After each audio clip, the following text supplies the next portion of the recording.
Good morning, kids. Today we're checking out a brand new video from Dead Meat, the kill count for the 2023 movie Winnie the Pooh, Blood and Honey. I am speaking a little too slow right now. I don't know what's going on. Anyway, let's hop in and see how many people will fed to this bell. Still got it.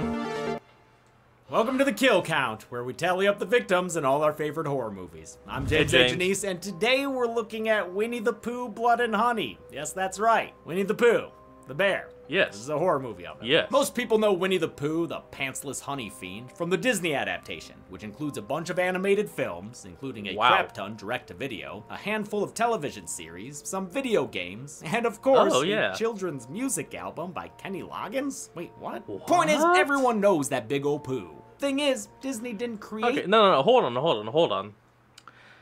I didn't know that Kenny Loggins made a damn musical about the bell. Wow. That big ol' Pooh. They licensed the character in 1961 from the estate of A.A. Milne, the English author who did in fact make that Pooh. Pooh first appeared in Milne's 1926 book, illustrated by Ernest Shepard. In 2022, that book fell into the public domain, meaning anyone could create their own adaptation. It couldn't be a riff on Disney's version, since that's still under copyright. But an original interpretation that maybe skates just legally close to Disney's version? Fuck it, fam, do it up! That's how we got this horror movie, written and directed by Rhys Frake Waterfield. Yeah. This dude's a British filmmaker who's made a bunch of no-budget horror flicks in a short span of time, none of which I've seen before. And I probably won't be watching them after this. Listen, y'all know I love bad horror movies, but only when they're sincere. There's something about unpolished filmmakers earnestly trying to make a movie only for their efforts to come up short. This is not that. This is a cheap attempt to capitalize on a well-known name. It's an empty bag hung from a recognizable hook. It's a low-effort money grab. It's clickbait horror. Still, that makes sense. I always want to say this, I will give respect to the filmmakers for successfully making a movie on a micro-budget. This is way more of a movie than I've ever made. And hey, you might like it, but I didn't. Hold on, how small was the budget? It's got awful lighting, questionable acting, pointless scenes, and a nonsensical screenplay, which I could maybe excuse if it were fun to watch. It's intended to be fun. Well, it's not. Aside from maybe one or two humorous nods, the use of Pooh and Piglet as the movie's monsters is completely wasted. They shamble around like any average horror killer, joylessly murdering a bunch of screaming attractive women. It's not a loving send-up like The Mean One, or self-aware and sappy like the Banana Splits movie. It's the type of horror movie that makes people dismiss the genre. All it's got going for it is a handful of decent kills. So, you know, how decent? Sorry. Shit. Hold on, I forgot something. 1 second. Sponsor! I'm sorry I'm late, everybody. Now then, it's time for me to tell you the tale of the data brokers versus today's sponsor, Incogni. And we're gonna take a cut, and we're back. Let's go. Alright, let's do this bullshit. Yeah. Oop. Alright. No, I guess we're not gonna do this bullshit, cause cut. Now we get to the bullshit and kills. Alright. Let's go, James. The movie begins with an animated intro, like Leprechaun Back to the Hood. Remember that? Ooh. A way too talented narrator tells us that a young boy named Christopher Robin once came across some creatures in 100 Acre Wood. Crossbreeds, who some would describe as abominations.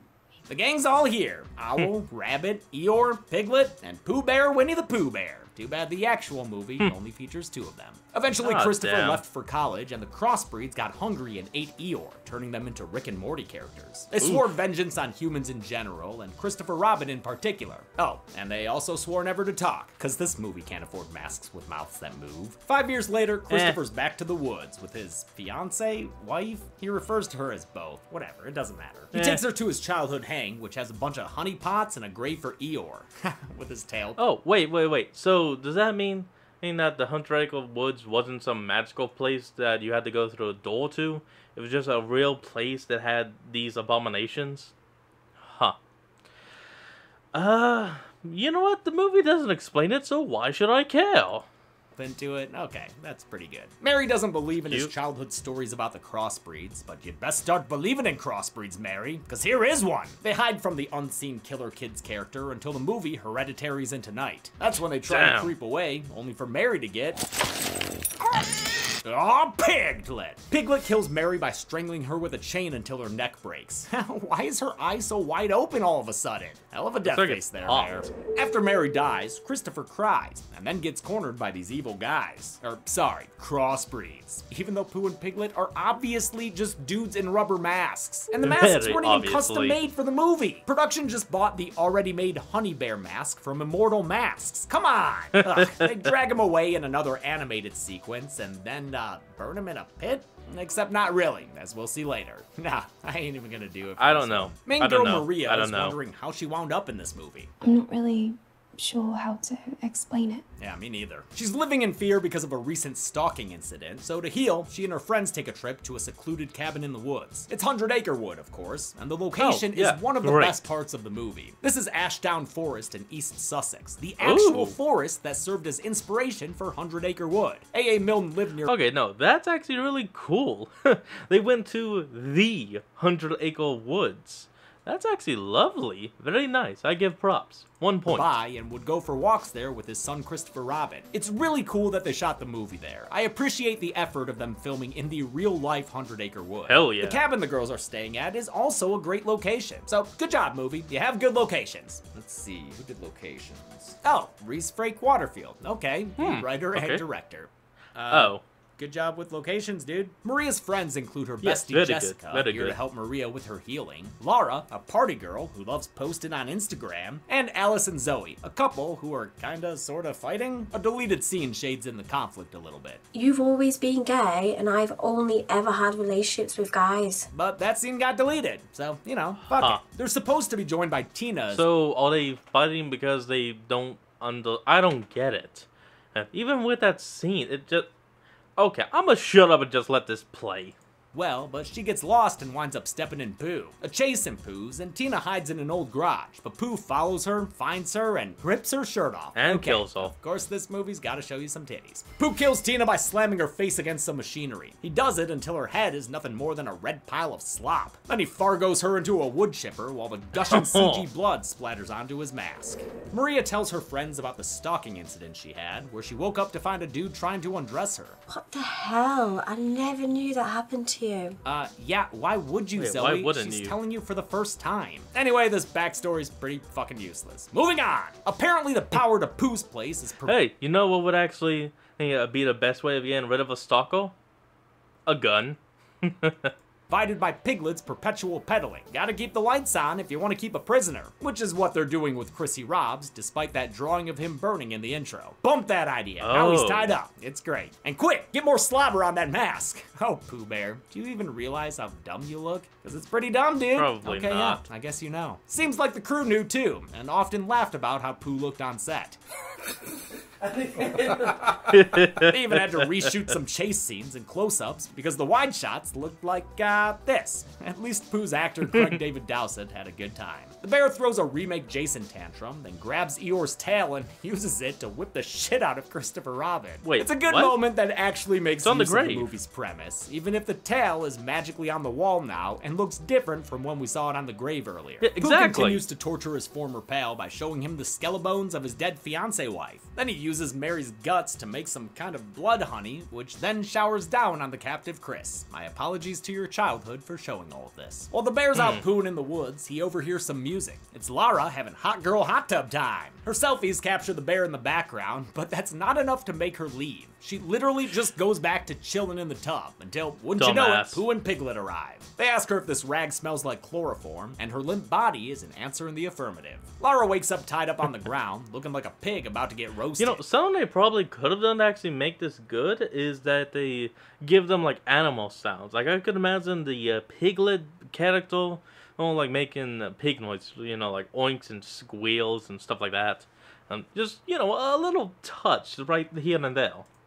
But Piglet ain't got fire, he's armed with a sledgehammer instead, which he doesn't use. He just holds her down as Pooh slowly drives a car over her head. Yep, we're watching Winnie the Pooh drive a car over a woman's head, because that's all this movie is. A whole bunch of attempts to make you say, wow, that's crazy. The other girls follow Lara's scream and find her headless body lying beneath the car. If that's not enough of a warning sign, the crossbreeds spell it out for them with a Jordan Peele movie written in the Your Next font. They see Pooh and a swarm of bees outside their door and peeping in the window. Oh, look at that. His nose and ears are moving. Good job, movie. Zoe and Alice arm themselves with knives, the only weapons available. I've got a gun. Never mind, Maria has a gun. Glad she suddenly remembered that she owns a fucking hand cannon. I don't know why, or honestly when these girls split up, but now Alice and Zoe are in the pool room? Damn, this cabin's dope. Doesn't take long for them to get attacked, and while Alice is knocked out, Zoe's knocked into the pool. This little piglet starts fishing with his chain, but when it doesn't do the trick, he attempts to recreate that awesome scene from Strangers Prey at Night. Frank Waterfield said that movie was a direct inspiration, as was Wrong Turn, Texas Chainsaw Massacre, and above all else, Halloween. Of course, compared to the Prey at Night version, this scene is lacking more than just Bonnie Tyler. It still results in a kill when Piglet busts open Zoe's face with his hammer. Alice watches his weirdly low velocity follow-up swings, but passes out as Piglet approaches her. Maria and Jessica find Zoe's body and watch as Alice gets abducted. Piglet, what are you doing, man? You ain't some super spy. They follow the crossbreeds further into this trash fire of a movie, because they wouldn't want to miss Pooh stuffing his face with honey, would they? Or doing a horror head herky-jerky. Man, is that face being moved in post? It looks so weird. Pooh spends the rest of the night dripping all over Alice's face and smacking her in the mouth. When morning comes, Maria and Jess find and untie Alice. Oh, wait, it's still night? What? What the fuck is this lighting? It looks like sunlight. On their way out, they hear a scream, which leads them back to the captive Christopher Robin. Props to composer Andrew Scott Bell, by the way. He's working way harder than he needs to. Gotta give the guy props. Hold on, we'll be right back. And we're back. Ooh, that is actually some good music.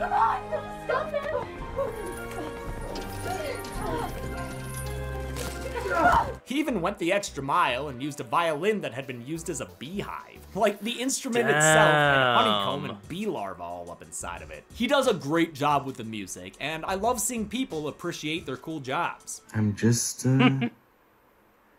sitting here thinking how fortunate I am that I get to do this for a living. The ladies also find and free a character named Charlene. She was ever so briefly in an earlier scene that otherwise served no purpose. She had her husband with her, but even though a bunch of wikis say that she mentions he was killed, I could not hear her say anything of the sort. It actually infuriated me trying to find that dialogue during an editing live stream. I don't know what the fuck she's saying.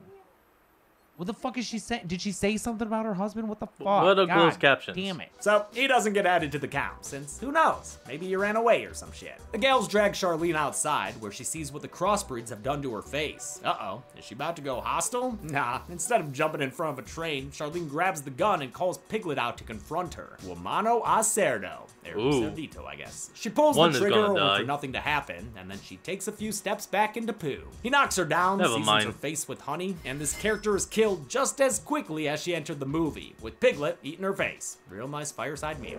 Maria and Jessica flee, with Pooh following, while Alice stays behind and knocks down Piglet with his hammer. She somehow manages to tie him up and gets revenge for her girlfriend Zoe by killing Piglet with a couple of hammer swings to the head. Her victory is short-lived, however, as Pooh returns to kill her with a brutal and slowly delivered machete stab through the mouth. It's a little bit Jason and a little bit Michael, since her body's left pinned to the pole. Good stuff.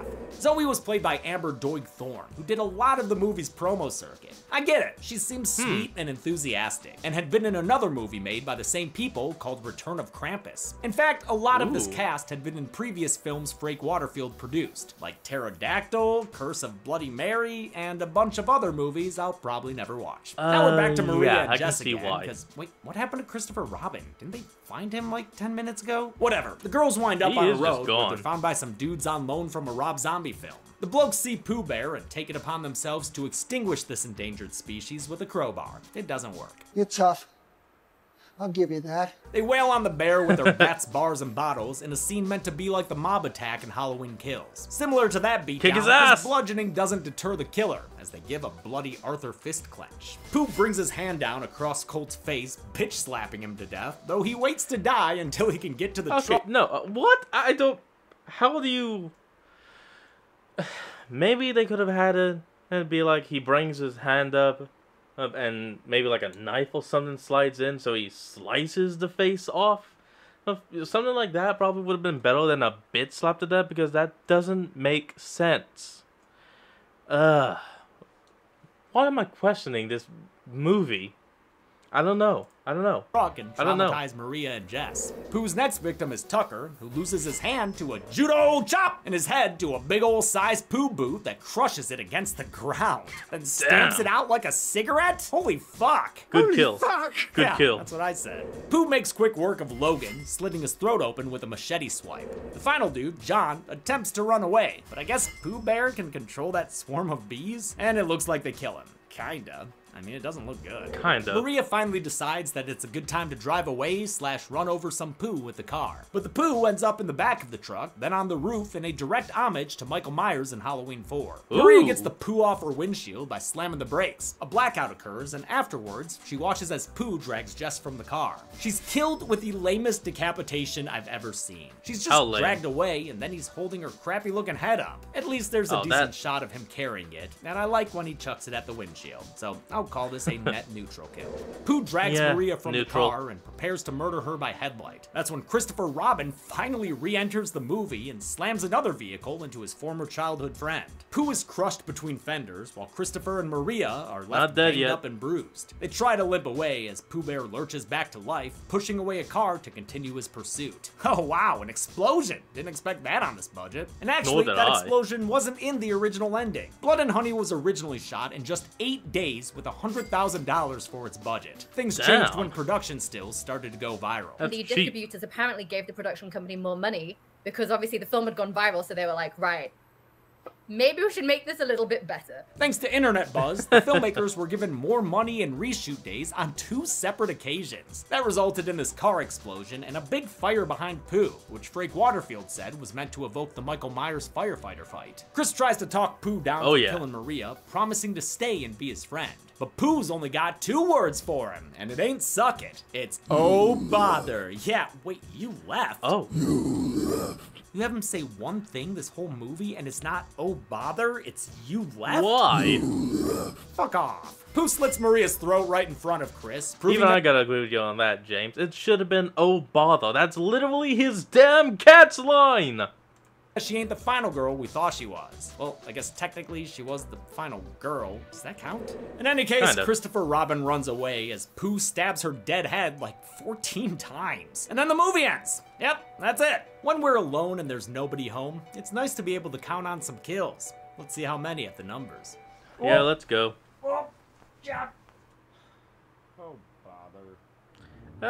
Ah, there we go. That's how you do it, James. Yeah, gotta bring it over here. Sorry. There were 13 kills in Winnie the Pooh, Blood and Honey, with the victims including 8 women, twice as many as the 4 dudes, with the so-called crossbreed piglet being his own thing. Yeah, I guess we'll make his pie wedge pink, because he's a pig. With a runtime of 84 minutes, that left us with a kill on average every 6.46 minutes. Huh. Really stuck in here, huh? I'll give the golden chainsaw for this kill to Alice. Truth be told, this movie did have a handful of solid kills, but I like the deliberate pace of this stabbing and the fact that it left her pinned to the wall. Dull machete for Lama's kill has gotta be that random dude John, killed by a swarm of birdemic-looking bees. Yeah, that sucked. And that's it. Winnie the Pooh Blood and Honey was made for pennies and raked in over $5 million at the box office when it was released in 2023. Founder Reese Frank Waterfield has already planned more bloody takes on well-known works in the public domain. So I'm directing Bambi the Reckoning, and that is shooting at the end of May, and Bambi is going to be a killing machine. May God have mercy on us all. Oh, Until next time, I'm James A. Janice. This has been The Kill Count. Thanks a lot for watching this. Well, folks, I thank you all for joining me in today's episode. I hope to see you all next time when we continue to... I'm giving the wrong kind of outro. Let's try it again. Well, folks, I hope you all enjoyed this. Remember to like, comment, and subscribe for more. Link to the original video will be in the description below. And I'll see all of you folks next time when we flick on. Peace out. Yeah, there we go. That's the proper outro.